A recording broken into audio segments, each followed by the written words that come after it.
Oke guys, welcome back to Cakra Diva dalam pembahasan alur cerita Battlestroke The Heaven episode ke-48. Seperti biasa kita review dulu episode sebelumnya di mana Sekte Xiao di Kota Feng hampir saja mengalami masalah karena penyerangan yang hampir dilakukan oleh 3 faksi besar. Untung saja dengan kelihayan Xiaoyan dalam bersilat lidah serta kehadiran Tante Amenusa yang mengeluarkan aura mencekam, 3 faksi itu tidak jadi menyerang, malah menjadi sekutu baru bagi Sekte Xiao. Nah, berhubung telah mendapat banyak dukungan dari faksi besar wilayah sudut hitam, Xiaoli pun berencana untuk menyelenggarakan lelang guna menjual pil obat tinggalan Han Feng agar mendapat uang untuk membeli bahan-bahan obat yang dibutuhkan Oyan untuk membangunkan Abah Yao. Lalu di episode kali ini kita akan melihat bagaimana upaya mati-matian Xiaoyan menyempurnakan bahan obat spiritual hingga berhasil membangunkan Yolo yang semakin serubin gemesin karena juga dibumbui dengan adegan cie-ciean antara Oyan dengan Kanjeng Tante Mendisha. Lalu gimana cerita selengkapnya? Sebelumnya mohon maaf ya kalau misal ada suaranya agak mental-mental gitu ya, karena ini lagi di rumah nenek guys. Jadi kalau ada suara-suara ayam, suara burung, suara anak kecil ya mohon dimaklum. Tanpa lama-lama langsung aja kita terobos.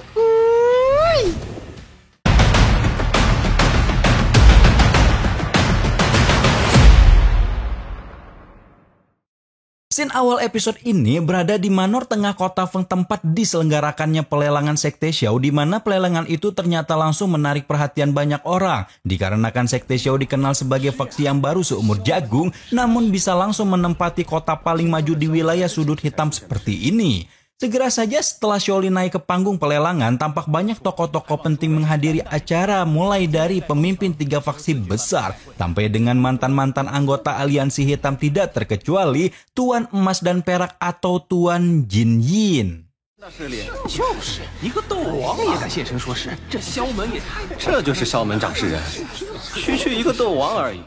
Sudah jelas ketidaksukaan mantan anggota aliansi hitam ketika melihat Xiaoli yang disebut sebagai pemimpin Sekte Xiao ternyata hanyalah seorang doang rendah. Mereka tidak percaya jika sekte semacam ini dapat menguasai kota Feng dan tidak terima kalau sekte ecek-ecek seperti itu menyelenggarakan pelelangan di manor tengah kota. Kejulitan itu juga turut diungkapkan oleh Tuan Emas Perak, di mana mantan tangan kanan Han Feng itu tanpa banyak basa-basi meminta Xiaoli untuk memanggil pemimpin Sekte Xiao yang sebenarnya dan memaksa Xiaoli turun karena praktisi rendahan seperti itu tidak berhak berdiri di hadapan mereka.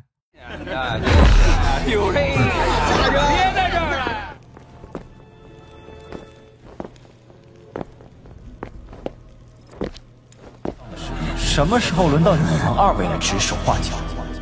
Nah, tepat ketika Xiaoli terus ditekan oleh mantan-mantan anggota aliansi sudut hitam, terdengar suara dalam yang menggema di seluruh sudut aula, disusul dengan kemunculan Xiaoyan yang mempertanyakan kapasitas mantan aliansi hitam hingga berani mengatur urusan Sekte Xiao. Kemunculan Xiaoyan mematik emosi Tuan Emas Perak, tidak menyangka jika bocah piyi itu masih berani merajalela di kota Feng setelah menghabisi pemimpin mereka. Mendengar bahwa pria muda yang muncul tiba-tiba itu adalah orang yang membunuh Han Feng, tentunya langsung membuat seluruh aula gonjang-ganjing karena mereka berpikir kalau pembunuh Han Feng adalah praktisi kuat yang sudah tuir seperti halnya Tuan Jin Yin.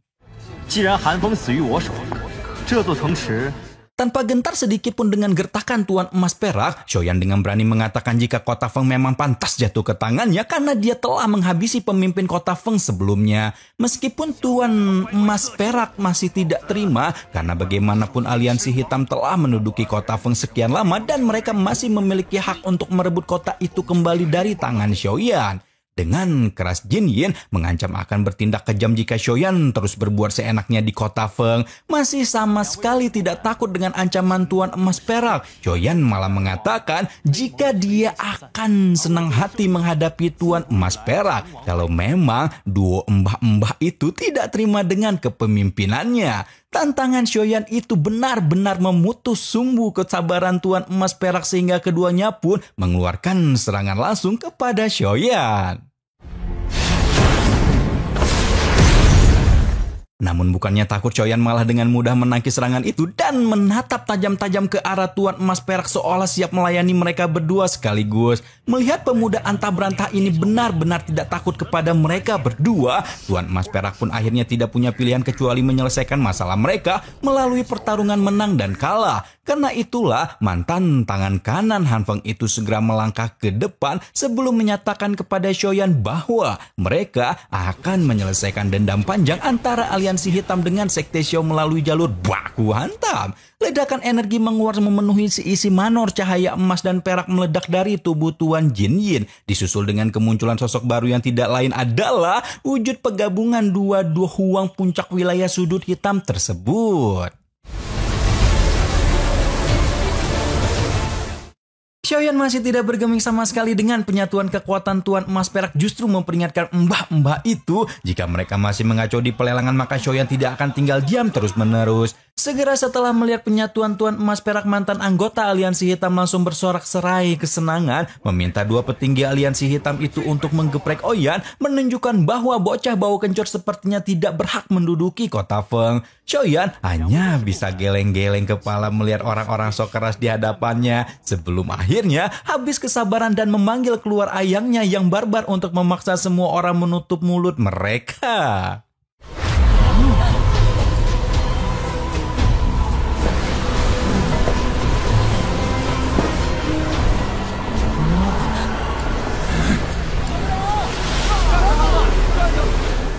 Dan ya, seperti yang bisa kita lihat sama-sama bagaimana sosok keindahan Medusa muncul di tengah-tengah panggung pelelangan, mengeluarkan aura kuat yang luar biasa mencekam dan mengintimidasi semua orang. Aura kekuatan yang dikeluarkan Kanjeng membuat bahkan Tuan Emas Perak pun hanya bisa kicep melihat sosok Dozong kuat yang sebelumnya menendang Han Feng penuh kekejaman itu tiba-tiba muncul di hadapan mereka. Tuan Jin Yin mau tidak mau langsung terlibat diskusi sengit tentang Medusa yang kemungkinan besar berdiri di sisi Shoyan meski sebelumnya sempat mengincar pemuda itu. Sementara Tuan Jin Yin masih kebingungan, ada anggota Aliansi Hitam yang kita sebut aja Ojan masih bersikap sok keras dan meminta Tuan Emas Perak untuk segera memusnahkan Sekte Xiao. Tapi ternyata...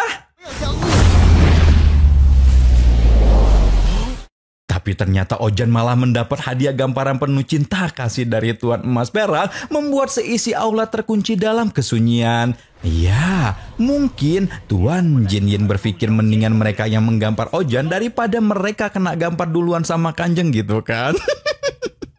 Baru kemudian Tuan Jin Yin yang udah kena mental sama kemunculan bininya Shoyan memisahkan mereka dan mengatakan bahwa memang Tuan muda ketiga keluarga Xiao itulah yang pantas untuk memimpin kota Feng. Tingkah Tuan Emas dan Perak yang begitu pelin-pelan memang sangat memalukan. Namun Shoyan yang tidak ambil fikri dengan kelakuan tim sukses Han Feng dan meminta kakaknya untuk melanjutkan acara lelang. 既然二位没有意见的话，那我们就继续了。 Nah, sementara acara pelelangan dilanjutkan, Shoyan pun melihat Medusa duduk cantik di kursi VIP langsung memasang wajah dingin berterima kasih atas bantuan calon bininya. Meskipun tidak mendapat jawaban apapun dari sang Ratu Ular. Shoyan yang udah empet dicuekin mulu sama Medusa pun akhirnya tidak tahan dan berusaha memperjelas kalau sebenarnya mereka tidak punya masalah. Kecuali adegan menyenangkan sekaligus mengharamkan yang terjadi di dunia magma. Medusa yang dipancing sedemikian rupa tentu saja langsung keluar sifat keciwiannya. Tidak menyangka Shoyan berani berkata mereka tidak punya masalah, sementara pemuda nafsuan itu udah merenggut kesuciannya. 没有多大仇恨，麻烦事更不会。 Shoyan hanya bisa meneguk ludah melihat kemarahan Medusa sebelum menjelaskan baik-baik bahwa meskipun dia memang tidak bisa menahan iman ketika di dunia magma, dia sama sekali tidak berniat buruk kepada Shochai maupun Medusa yang berada di dalam tubuh ular kecil itu. Bahkan Shoyan menceritakan bahwa dulu dia tanpa memperhitungkan sama sekali memberikan Shochai esensi ular kecubung yang bahkan Shoyan pun tidak berani menggunakannya dengan sangat boros. Cerita Shoyan membuat Medusa tanpa sadar memutar ingatan Shochai dalam kepalanya, melihat betapa memang piton penelan surga itu telah diperlakukan dengan sangat baik oleh bocah Pak Boy di hadapannya ini. Medusa yang gak mau dibuat baper lebih lama akhirnya segera mengalihkan pembicaraan dan meminta Shoyan untuk segera menyempurnakan pil pencairan jiwa, atau apabila pemuda itu kembali ingkar janji, Medusa pastikan nyawa Oyan akan benar-benar berakhir di tangannya. Shoyan hanya bisa geleng-geleng melihat sifat kasar Medusa sebelum dialihkan perhatiannya dengan kabar dari Sholi bahwa pelelangan telah berakhir dan kakak keduanya itu akan segera mengerahkan orang untuk mencari bahan-bahan obat yang Shoyan butuhkan. Mendengar itu, Shoyan tidak dapat menahan senyumnya berpikir bahwa hari kebangkitan Abah Yolo akan segera datang.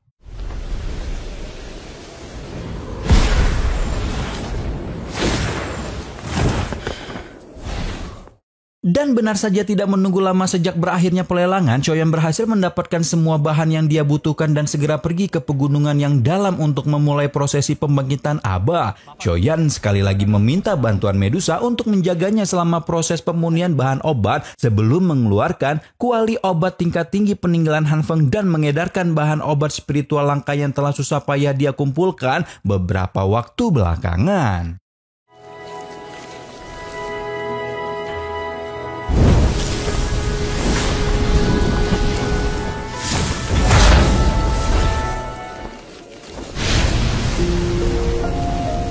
Proses permunian bahan obat benar-benar sukar dilakukan hingga Shoyan baru menyelesaikan seluruh pemuniannya setelah 2 bulan berlalu. Shoyan mendengus lega setelah menyelesaikan pemunian bahan obat dan bersiap untuk memulai proses selanjutnya, yaitu membantu roh Abah dalam cincin menyerap semua bahan obat tersebut. Memurnikan obat 2 bulan penuh memang telah menguras doki Shoyan, namun pemimpin sekte Xiao itu tidak bisa berhenti karena ingin memastikan gurunya terbangun dengan aman sentosa. Sikap keras kepala Shoyan itu mau tidak mau membuat Medusa gemes dan memperingatkan pemuda itu untuk jangan sampai mati dulu sebelum memberinya pil pencairan roh yang dia janjikan. 你放心，复魂丹那复魂丹恐怕又要落空了。 Waktu kembali mengalir dan Shoyan hampir tidak bisa menjaga kesadarannya lagi. Dokinya telah terkuras, membuat kepalanya pusing, bukan kepalang dan pandangannya mengabur. Namun Shoyan tetap memaksa matanya terbuka, tidak ingin upaya panjang yang dia lakukan selama ini sia-sia, hingga akhirnya memastikan kalau semua ramuan obat telah terserap sepenuhnya ke dalam cincin Abah, membuat cincin kuno itu memancarkan cahaya putih yang samar. Baru setelah semua proses selesai, Shoyan yang udah kelayangan parah berusaha bangkit dan berencana meraih cincin hitam tua itu dalam genggamannya, tapi ternyata...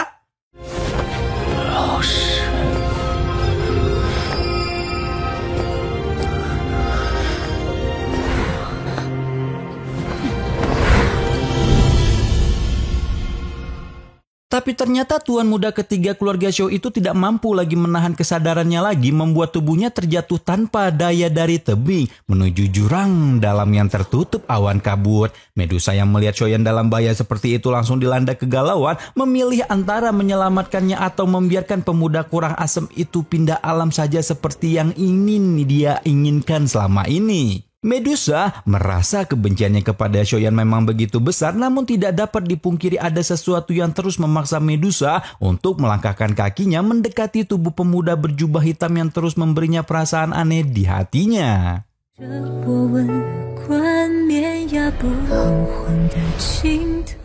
Dan tepat ketika mata Medusa yang indah dan panjang menyapu pada wajah tampan yang tengah menutup matanya itulah, perasaan luar biasa aneh kembali menyeruak di hatinya, membuat ingatan-ingatan tentang pemuda itu memaksa masuk dalam pikirannya, memperlihatkan bagaimana awal pertemuannya dengan Shoyan hingga sekarang. Mungkin Medusa tanpa sadar memang telah menaruh perhatiannya pada si pemuda. Kini harus Medusa akui bahwa sejak awal mereka bertemu, pemuda yang terus mengetes kesabarannya itu memang meninggalkan kesan yang tidak dapat dijelaskan.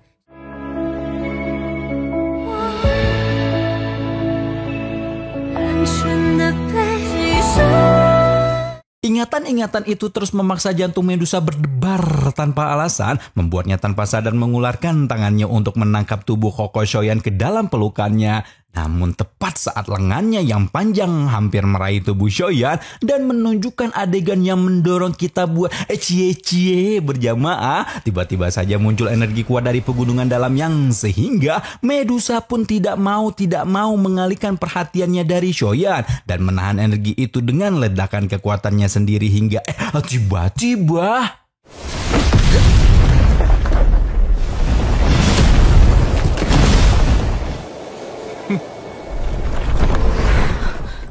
tiba-tiba saja muncullah sosok yang tak asing lagi bagi Medusa melayang di hadapannya sambil membawa tubuh Shoyan yang sudah lemas dalam rangkuhannya. Ya, dialah Abah Yolo yang akhirnya terbangun dari tidur panjang setelah 2 tahun berlalu. Yolo yang salah paham berpikir kalau Medusa mau melukai Shoyan langsung memperingatkan sang Ratu Ular sebelum meminta untuk menunda percecokan mereka sampai dia selesai membantu Shoyan mendapatkan kesadarannya kembali. 这小子体内的斗气都枯竭了。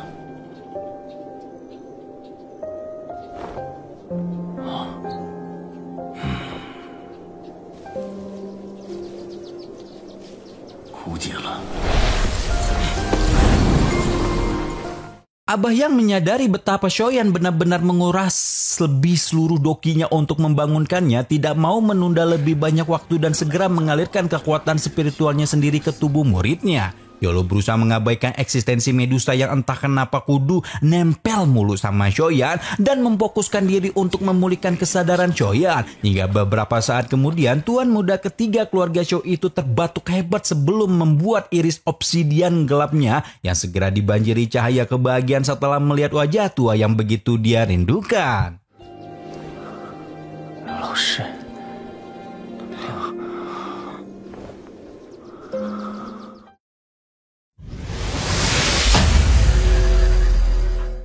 Ini tuh saking semangatnya tuh pengen diam gitu ya, pengen seperti biasa gitu tapi nggak bisa guys. Nanti kalau misal tiba-tiba kayak gitu ntar jantungan nanti orang satu rumah ini karena nggak di studio.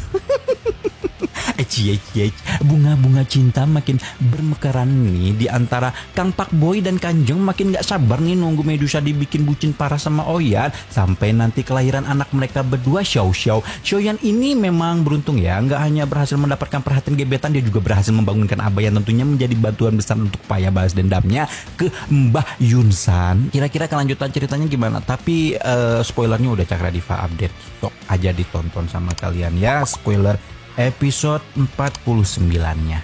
Oke, Rama di sini pamit, bye-bye.